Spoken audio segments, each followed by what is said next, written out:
In this video, we go over 5 essential upgrades for your second-gen Toyota Sequoia.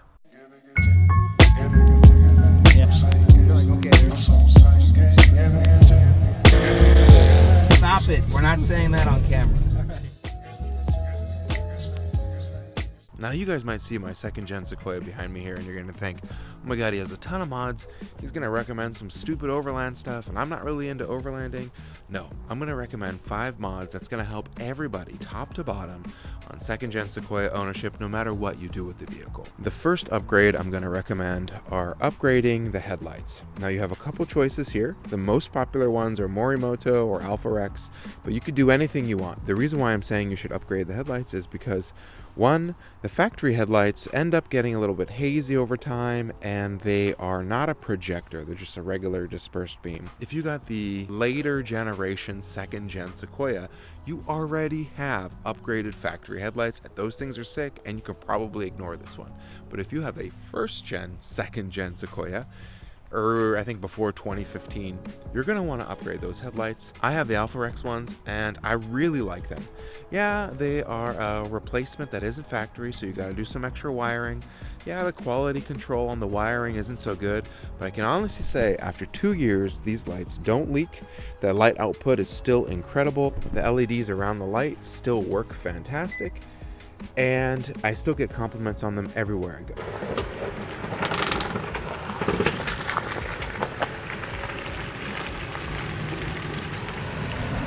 The second thing you're going to want to upgrade on your second gen Sequoia, no matter what year you have, is you're going to want to upgrade the brakes, specifically the front brakes. Now, these cars are big, heavy vehicles, and a lot of people do big, heavy things with them. Not only do they load them up with family members, luggage for road trips, but people tow with these cars, people even off-road with these cars, and at the very minimum, you're going to want to get yourself an upgraded pad and rotor set. I have the Powerstop Z36 kit. Do I wish I upgraded more than that? Yes. I wish I switched out the lines to braided steel braided lines, because I just want that extra pedal feel firmness. Honestly, the Powerstop kit has done very well for me. Put on some great miles on it, done regular maintenance, and I can really feel the difference.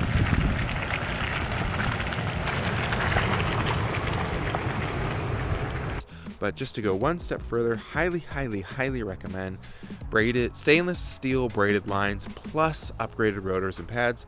These are heavy vehicles. People do a lot of big demands out of these cars, and upgraded brakes is a huge benefit for daily driving, for off-roading, for almost everything. Now the third thing I'm going to recommend you upgrade are the floor mats. Now these are the Toyota kind of tough floor mat, and while these are an upgraded version of the Toyota floor mat, I'm going to be completely honest with you. I don't like that there's a seam here open with the carpet. So even when you get in with your shoes or boots or whatever, you still have some mud that can go here. I do not like that there's an opening underneath the gas pedal right there on the carpet to wear away at the carpet and make it seam and look extra dirty. And I don't like that the dead pedal isn't covered.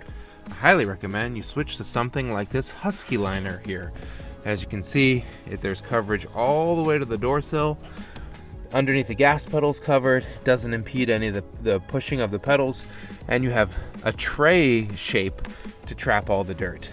On top of that, you can get these floor liners for the back seats and the rear compartments as well. I only have the fronts in right now. I didn't order the rear, but I highly recommend that you at least upgrade the front. Now I know this is going to spark a debate between Team Husky or Team WeatherTech. And I'll be honest with you, I really don't care. I have WeatherTechs in some cars, I have Huskies in other. To me, it doesn't matter as long as there's a liner in there. And the best part about it, because this shares the same front cab as a crew cab Tundra, you can get so many other brands, like off brands like 3D Mats, or I think even some Chinese manufacturers are now making floor liners for the front of the car. So there's tons of options out there. I went with Husky. Highly recommend you do at least something in the front. Keeping with the interior of the car, the fourth upgrade I highly recommend you make if you have a second gen Sequoia is upgrading the head unit to a CarPlay equipped model. You can hear the car beeping right now because the door's open. I went with this Sony unit from Trail Grid Pro. It's very expensive. I don't recommend getting it from there. There are some newer models out there like Toto or even other brands that are a lot cheaper This all set in and done was over $900. And to be completely honest with you, when I first bought this unit, there were no other options out there other than the Phoenix radio, which I would never do in any car. And I was forced to spend the $900 so I could get CarPlay on the road while I'm driving and link things like Onyx and whatever to my navigation unit. I don't think you need to spend $900 anymore, but you do need to upgrade as much as you can. Another reason why I like this unit, even though it was super expensive, is it brings the radio closer to my hand. And of course, it has steering wheel controls, but highly recommend that you upgrade at least your head unit. And then finally, the last upgrade I recommend that you do is a tune. Now, for those of you who have followed the channel, we got a tune on this car a long time ago, and I made a video somewhere here that said tunes really aren't worth it, and there was no big difference. But I have to say, my buddy over at Modded by Phil redid the tune for the 5.7 liter Toyota V8, and oh my god, this thing is punchy. It's fast. I'm on stock gearing and I still get 6 seconds 0 to 60 times. Start. Ready, set, go.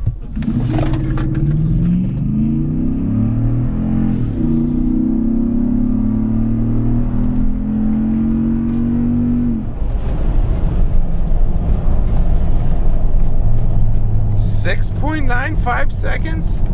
Why is this car so fast? The gas mileage is fantastic. I average around 12 to 13 on the highway. For me, that's giant for this huge car on 37s with a bumper that's lifted with a roof rack. Like, that's incredible. And on top of that, it just feels a lot better to drive around town. If you're looking for that very last mod that'll really make you enjoy driving these cars all over town, highly recommend a tune. There's an OTT tune you can get for these cars. It's super popular. Modded by Phil does a tune, and I'm sure there's other people who do tunes for these things. It works in all areas. Even if you don't overland it, even if you don't off-road it, a tune is fantastic. All right, that's it. Those are my 5 recommendations for your first mods or first upgrades on a 2nd gen Sequoia. You can see my vacuum there because I just installed floor mats in the car for the video. But it doesn't matter how you use your 2nd gen. You can be an overlander, you can be a family car, you could be an off-roader, you can tow boats with it. Those 5 upgrades will really help all across the board. Headlights for visibility, tune for drivability, floor mats for durability, radio for CarPlay, oh, and brakes for stopping power. I mean, honestly, those are just all great things to do. There are other upgrades you can make to these cars to really specify it for what you need, but that's not what this video is about. If you're looking for overland mods or off-road mods, I can make another video for y'all. Those 5 should get you going, and you'll really start to enjoy the 2nd gen Sequoia after you make the upgrades. Thanks so much for watching, and we'll see you guys on the next one.